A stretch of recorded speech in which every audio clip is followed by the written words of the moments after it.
दोस्तों आज मैं बात करूंगा भगवान शिव के अर्धनारीश्वर रूप के बारे में, कैसे वो अस्तित्व में आया और भगवान के इस रूप की पूजा कब करनी चाहिए और इसे करने से क्या लाभ प्राप्त होता है।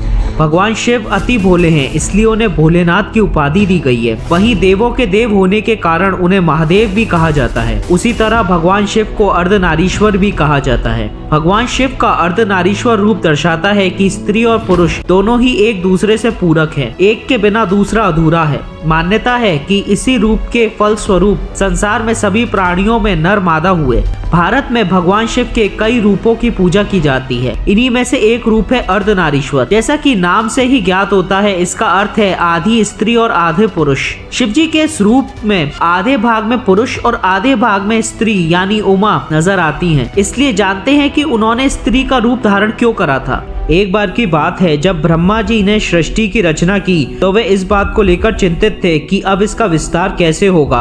उसी समय आकाशवाणी हुई कि हे ब्रह्मा, मैथुनी अथवा प्रजनन सृष्टि की रचना करो।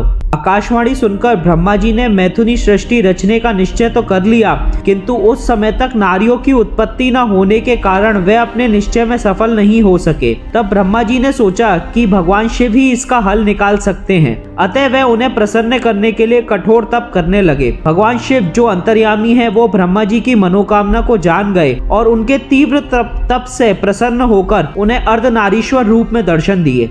इसके बाद शिव जी ने अपने शरीर से आधा भाग से उमा देवी को अलग कर दिया। इस तरह शिव से शक्ति अलग हुई और फिर शक्ति ने अपनी भ्रुकुटी के मध्य से अपने ही समान एक अन्य शक्ति की सृष्टि की, जिसका जन्म दक्ष के घर उनकी पुत्री के रूप में हुआ। अर्धनारीश्वर भगवान की पूजा का भी बहुत महत्व है। सावन के तीसरे सोमवार को अर्धनारीश्वर शिव का पूजन किया जाता है। इनकी विशेष पूजन से कई प्रकार के लाभ मिलते हैं। भगवान शिव के अर्धनारीश्वर रूप के पूजन से अखंड भाग्य, पूर्ण आयु, संतान प्राप्ति, संतान की सुरक्षा, कन्या विवाह, अकाल मृत्यु निवारण व आकस्मिक धन की प्राप्ति होती है। अगर आप ऐसी ही कथाएं जानना चाहते हैं तो सब्सक्राइब करिए हमारे चैनल डिवाइन पावर को।